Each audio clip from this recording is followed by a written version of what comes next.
The leaves shimmered with a copper glow on human colony Thetador, the kind of warm golden afternoon that belonged in a painting or the dusty memory of an Earth childhood long gone. A boy walked through the orchard path with a baseball glove tucked under one arm and an apple in the other. He hummed a half-forgotten tune, something old from the archives, maybe Springsteen or someone who sang about roads and dreams. Cal Mace, age 14, was the kind of boy who whistled at crows and always offered them names. He liked things like rocks, old stories, and machines he could take apart without his mother knowing. The orchard was his peace, a buffer from the quiet weight of who she was. General Helena Mace, Earth's celebrated tactician, the woman who'd once forced 6 empires into ceasefire with a coffee-stained treaty and 3 sarcastic comments. He didn't think of that now. He thought of the way the wind caught the edges of leaves and how the apple in his hand was tart and sweet. The gloves smelled of leather and earth dust. The world was calm. He was alone, or so it seemed. Above the treeline, unnoticed by human eyes or sensors, a Class 9 observation ship from the Galactic Council coasted silently in low orbit. Its cloaking systems were ancient but functional, like a retired diplomat still sharp enough to humiliate a rival. Inside, 3 aliens huddled around the viewing deck, watching Cal through thermal lenses with expressions ranging from curiosity to disdain. Primitive. Very pink, said the first, an insectoid tactician named Ruthless, all mandibles and self-importance. Not that pink, replied the second, a gelatinous entity that pulsed with mild nausea. Closer to salmon, or rage peach. The third, a long-necked avian with tired eyes, sighed. Focus. The boy's unsupervised. Confirmation pings say he's genetically linked to Mace. Helena. Ruthless scoffed. The apex predator disguised as an ambassador? The butcher of the binary siege? That's a child. They all leaned closer. The boy had just thrown the apple core into the air and hit it mid-flight with a casual toss of a rock. He laughed like it was nothing, and it was. But for them, it wasn't. Why is he alone? Asked the avian. Because no one expects a surgical strike during a harvest season, said Ruthless. Especially not from us. We are the keepers of peace, after all. The gelatinous one bubbled nervously. What if this is bait? A child placed so perfectly alone. It's a textbook Mace maneuver. It's coincidence, Ruthless said with conviction that always preceded mistakes. We strike now. We remove the emotional keystone. It will destabilize her. It always destabilizes them. No vote was taken. No orders were filed. It was a field decision, arrogant, precise, and poorly calculated. Moments later, a nearly invisible dart zipped from orbit to surface. No sound, no light. It pierced atmosphere with a whisper thinner than thought. Cal heard something. He turned his head just slightly, just enough to catch the movement between trees, something he couldn't name. A bird flew upward. The wind shifted. His brows furrowed. Then his body stiffened, eyes wide, and he collapsed quietly into the roots of an old apple tree. The dart had pierced his spine with perfect medical cruelty. Death came without noise or dignity. The orchard swayed. The wind carried his last breath like it carried the petals of falling blossoms, gently, uncaring. Above, the ship recorded the data and filed it into a diplomatic buffer. Target neutralized. Child asset removed. Mission complete. They left before the body cooled. 2 miles away, in a hidden drone bunker beneath a sheep farm, one surveillance drone blinked red. It had captured the entire event in crystal-clear imaging.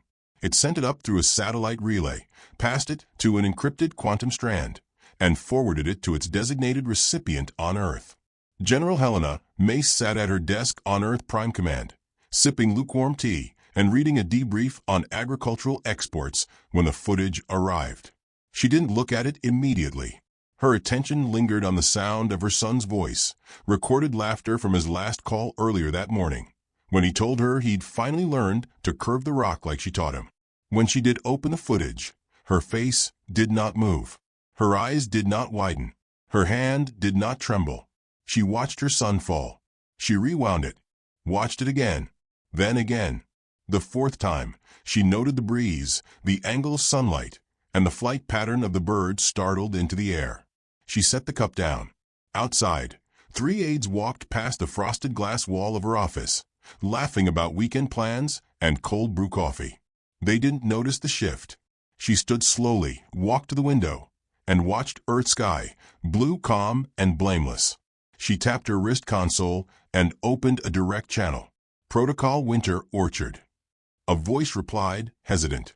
Confirmation, ma'am. Confirmed. Immediate prep. Mobilize silent wing, all 4 shadows. No surface activity until I arrive. Yes, ma'am. Mission designation. She looked back at the paused image on the screen. Cal's glove had rolled into the grass. His hand was open, as if waiting for someone to take it. Retribution, she said. The call ended. The silence in her office remained, heavy and absolute. Back on Thedidor, local farmers discovered the boy's body before sunset. They called for help. They wept. They searched for answers in the soil, in his fallen apple, in the simple absurdity of it. A heart attack, they guessed. Or some rare colony virus. They couldn't comprehend violence here. Not on a day so full of sunlight. The body was taken to a sterile chamber, placed under digital wraps. No tampering. No injuries, except a small mark at the base of the spine, barely visible. The medics marked it as a possible sting. No one expected the knock at the orbiting port that night. A delegation from the Galactic Council arrived with floral condolences, claiming to have just received news of a human tragedy and wanted to pay respects. The humans smiled politely, thanked them, accepted the flowers. Helena Mace was not among them. In the farthest corner of the galaxy, aboard a station made of black glass and stolen stars, a group of alien strategists reviewed the event and exchanged congratulations. We destabilized the balance. She will break. The humans will falter. One advisor nodded solemnly. It is always painful to lose a child. Yes, but necessary. She will retaliate with protocol and posturing. She always has. That's why it's her. She holds the leash. Far away, Helena was already reviewing star charts, reassigning fleets that didn't officially exist, and activating operatives who had been in hibernation for decades.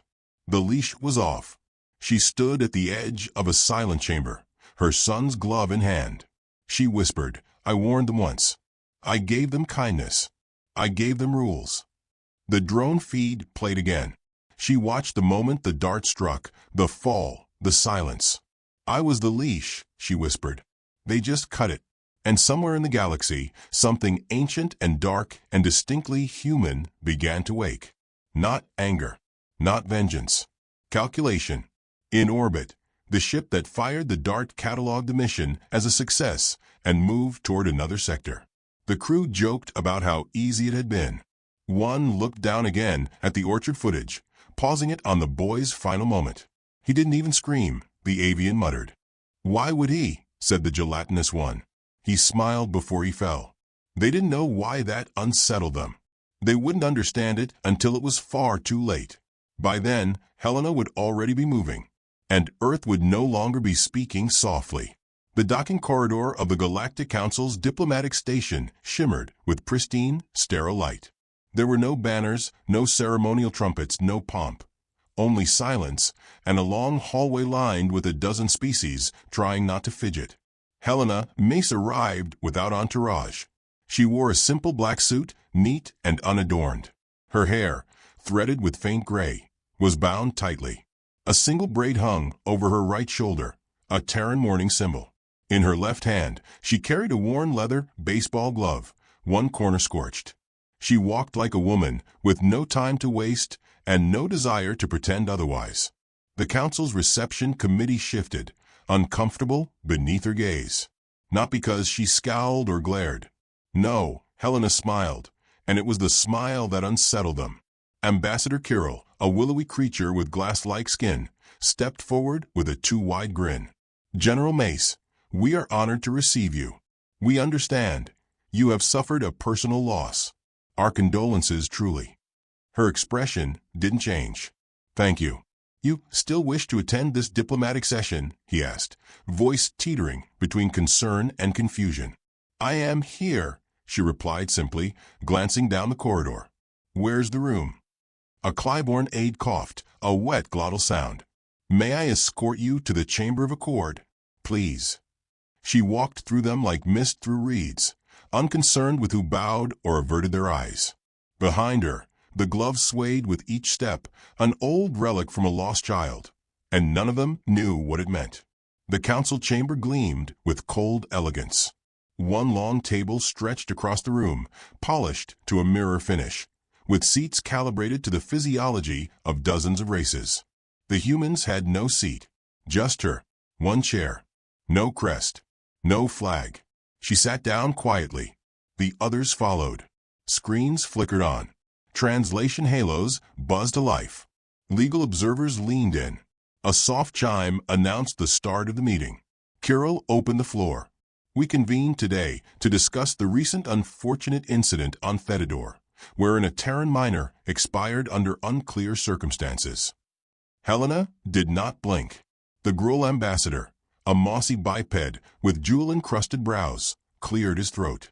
"We acknowledge that the child, though precious, was not directly targeted by council directives." Helena's voice was soft, almost conversational. "You'll forgive me, Ambassador, if I find it difficult to believe a child's spinal cord can sever itself by accident." There was a murmur, a nervous cough, a diplomatic chuckle from the gelatinous Blore emissary that died mid-gurgle. The Alvathan delegate, a feathered, robed tactician, spoke gently. "Surely Earth understands that accidents happen, especially in border colonies. These matters are regrettable." Helena tilted her head. "Would you accept a similar accident if it occurred on your homeworld?" There was no answer. She folded her hands atop the table. "I'm not here for apologies, or condolences, or to participate in a stage-managed performance of grief. I'm here because my son was killed, and I was not." The silence turned brittle. "Earth mourns," she continued, "but Earth also remembers. So I'm going to make this simple. I will not retaliate. Not now. Not here. That would be uncivilized." A few visibly relaxed. She went on. "But I will say this. You killed the wrong target. And now the math has changed. This meeting is not about reconciliation. It is a clock. I'm watching how many of you blink before chimes." The words hung in the air like smoke from a funeral pyre. Kirill shifted uneasily. "If I may, General, that sounds very much like a threat." She smiled again. It was softer this time. "Oh no, I don't make threats. I make conclusions. The ones who make threats are still interested in negotiation." The Gruul leaned in. "Earth can't afford war with the Council." "No," Helena agreed. "But I can afford to lose a galaxy or two." Someone tapped furiously on their datapad. She stood. "We're not who you think we are. We never were. You thought we were brutes learning manners. But we were predators pretending to forget the hunt." The Blore gurgled. "Surely that's metaphor." She looked at him. "Surely." She left the chamber as if she had merely discussed weather. The glove still swung in her hand. Hours later, Helena stood alone in the observation dome. Below, Earth's moon turned slowly through the black. The stars did not blink. Neither did she. A voice echoed behind her. "You were supposed to sign the accord." It was Admiral Reyes, Earth's chief diplomat and sometime friend. His uniform was crisp. His eyes were tired. "I didn't burn anything down," Helena said calmly. He approached, folding his arms. "Not yet." They provoked a response. "I gave them a warning." "Helena, this was supposed to be a message of peace." "I delivered one," she said. "They didn't listen." Reyes watched her carefully. "You're not sleeping."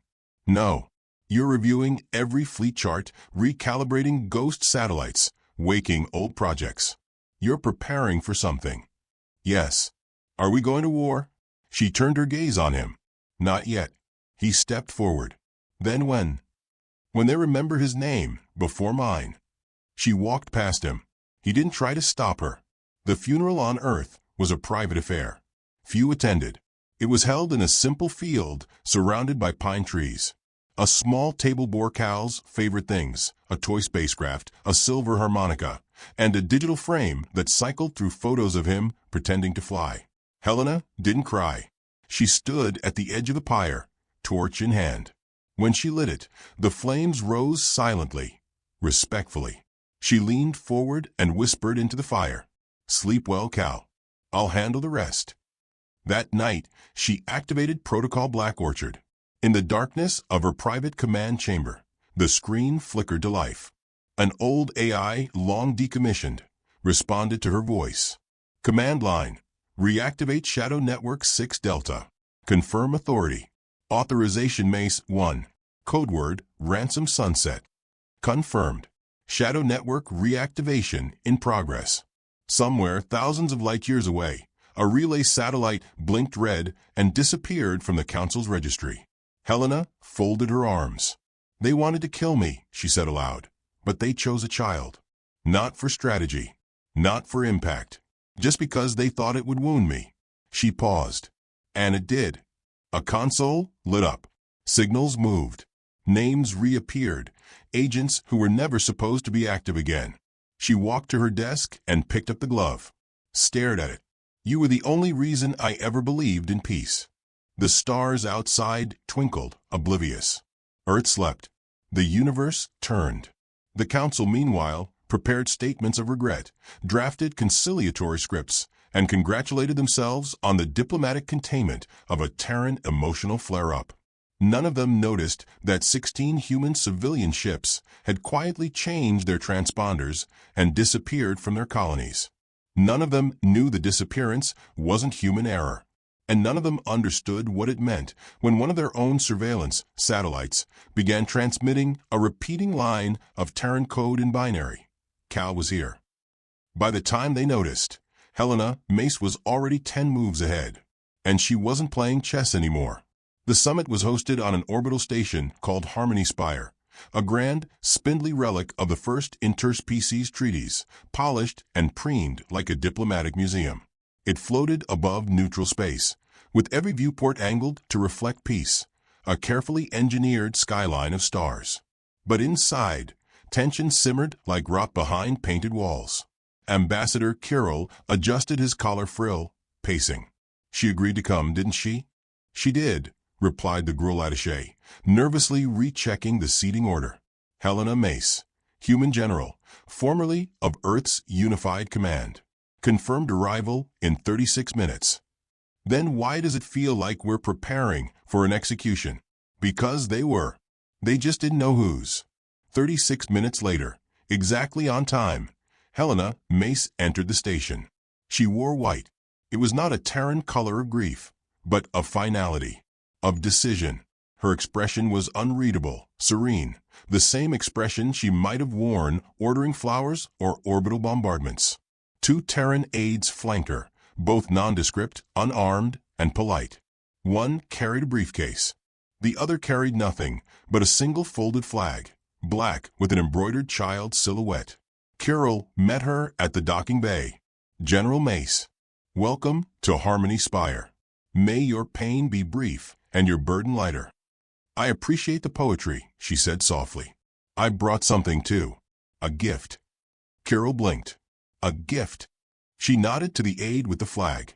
The aide stepped forward and silently handed the ambassador a sealed envelope. No markings. No seals. Just paper, archaic, fragile. He hesitated. "Should I open it now?" She smiled faintly. "Later. When it matters." The summit chamber was round, like all things made by consensus. No corners, no sides. Each delegation was allotted a wedge of the circle, like slices in a peace pie. Helena stood in the center, where the accused or the honored usually stood, depending on how the meeting went. The Blord delegate gurgled something ceremonial. The Alvathan tactician nodded with quiet reverence. The Gruul representative tried not to make eye contact. "We have gathered," Kirill announced, "to formally acknowledge and resolve the unfortunate loss of the Terran child, Cal Mace, and to issue guarantees that such incidents, accidental or otherwise, shall never occur." Helena inclined her head. You've said that already. In letters. On broadcasts. Whispered in back channels. The council members shifted, each waiting for someone else to speak. I'm here, she continued, because you're still lying. And you think I don't know. Silence. Then the Alvadan spoke, cool and precise.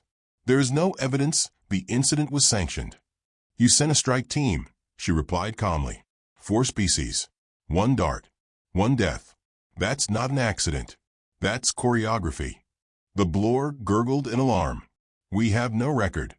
No, she interrupted. You don't. Because your records were purged 6 days ago by a low-grade AI protocol named Calprime. My son wrote it. As a game. Every screen in the chamber flickered.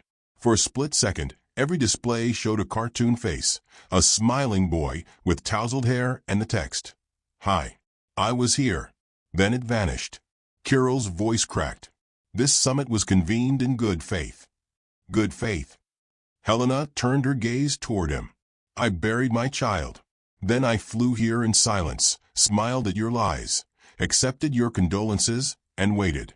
I gave you every chance to be honest. But you're still pretending. She opened her briefcase. Inside was a single data crystal. I'm invoking Directive 10 under Galactic Charter. The right of total disclosure. I am submitting proof of premeditated assassination by Council-aligned species, aimed at a human civilian, genetically linked to Earth's highest-ranking military officer. Me. Several delegates leaned back. One whispered to another in a panic. Kirill stared at the crystal. You understand what invoking that clause does? I do. It forces a response. A vote. Yes. You'll lose. No, she said quietly. You will. Before anyone could respond, the lights in the chamber flickered. One by one, the ship's auxiliary systems failed. Power routed awkwardly. Backup systems chirped into life. Then stopped. Then resumed. The translation halos buzzed, distorted, and resolved in a different language, English. A new voice filled the room. Calm. Childlike. Hi. This is Cal. My mom says lying is bad, so I made it easier to tell the truth. All of Harmony Spire's systems had been compromised. Helena looked up toward the central communications node. Black Orchard is active. Half the council panicked. The other half tried to look like they weren't. You weaponized your child's codebase, someone hissed. No, she said. He did that himself. I just finished what he started. Sirens flared. Security lights blinked red. Helena stepped back as 3 figures beamed into the center of the room. Not soldiers. Drones, autonomous, quiet, and watching. They didn't fire. They just listened. I gave Earth restraint, Helena said, raising her voice to the room. I taught it diplomacy. Taught it caution. Taught it when not to burn things. Kirill stepped forward, pale. This is not peace. This is theater. Exactly, she said. You wrote the script. I just gave it an ending. Suddenly, the walls shimmered and changed. The illusion peeled away. Harmony Spire was not in council-controlled space. It was in Earth-claimed territory. A border had been redrawn overnight, ratified by 3 other human colonies who had quietly withdrawn from council affiliations in the last month. Kirill gasped. You moved a station? No, Helena said. We built one under yours. Harmony Spire was dismantled 27 hours ago. You're standing in a human replica, designed down to the dust. We cloaked the swap during your transit. The Gruul ambassador stood up, roaring, This is an act of war. No, she said. This is an act of conclusion. Behind her, every viewport blinked to a new angle, revealing a fleet. Human ships. Thousands. Silent. Waiting. You couldn't hear the engines. You couldn't hear the weapons charging. But you could feel it. Every representative in this room is currently within precision targeting range of my command fleet, Helena said. Every ship you brought has been rerouted. Every path out is closed. A pause. Then she smiled, just barely. But we're not going to kill you. No one spoke. She turned and nodded to one of the aides. He tapped a panel. A hologram appeared above the central table. It showed a breakdown of council financials, hidden accounts, war budgets, transfer logs, assassination fund disbursements. Every delegate saw their species' secrets. "This is Cal's second gift," Helena said. "We're transmitting it across neutral channels now. You're not going to be remembered as killers. You're going to be remembered as cowards who paid someone else to pull the trigger." The Gruul slumped in his seat. The Blor wept into his own chest.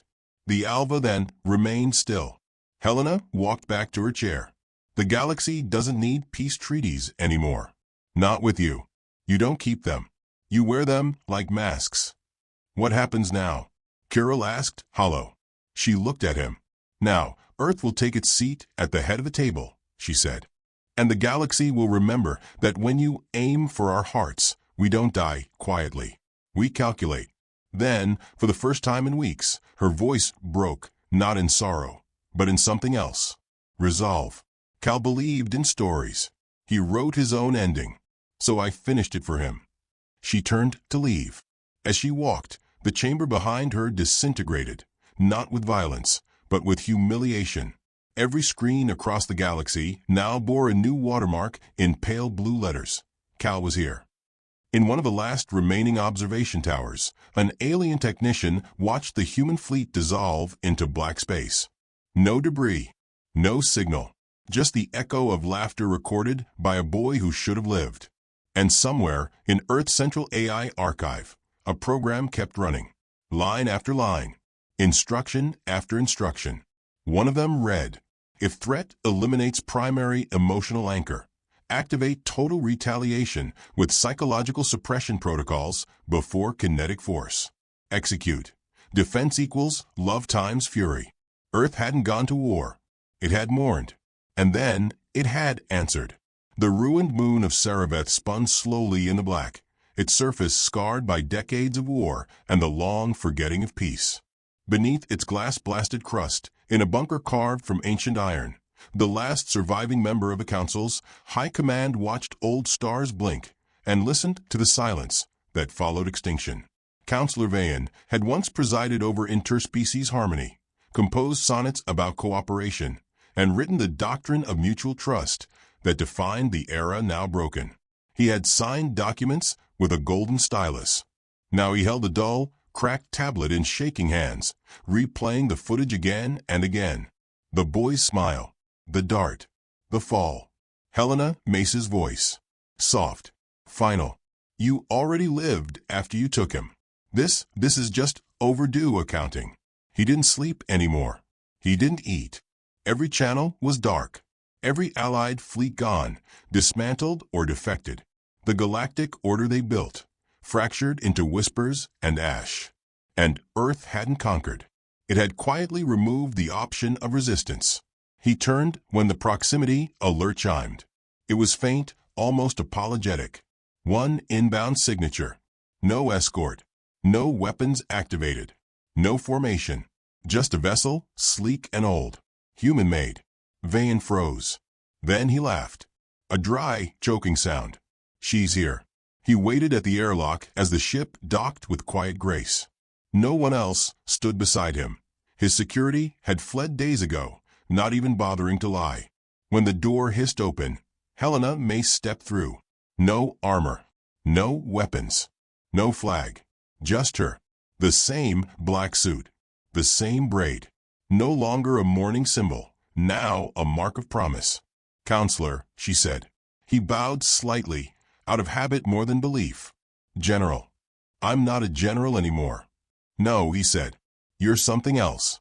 They stood in the corridor for a long moment, a silence shaped not by absence but presence.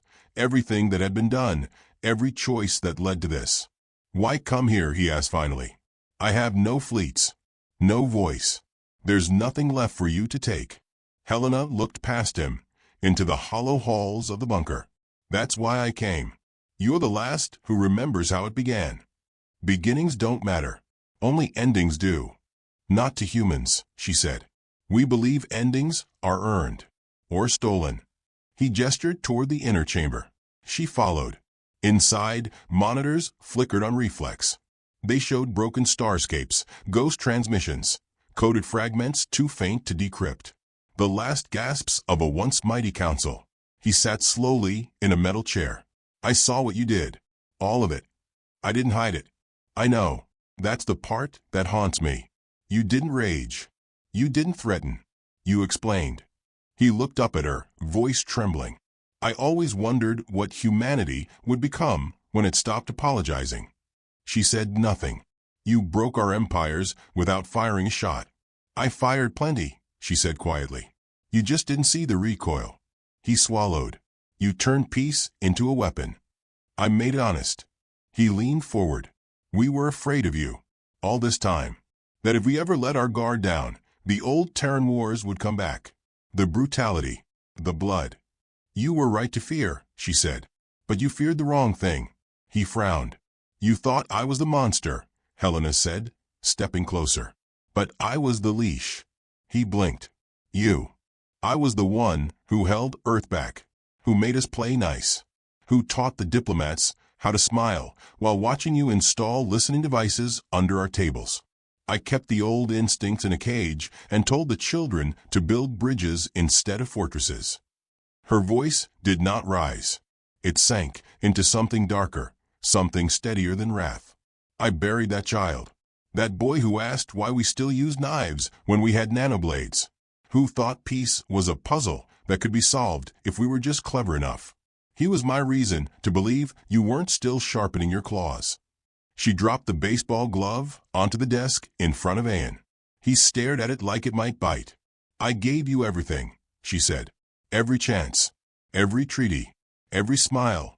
And we killed him. No, she whispered. You erased him. You made him data. You turned him into leverage.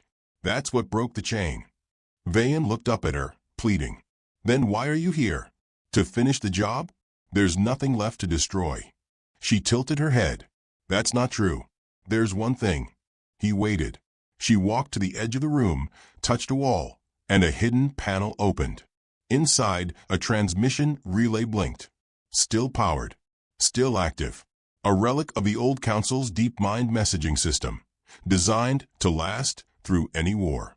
I came here, she said, to give you a choice. He stared. What choice?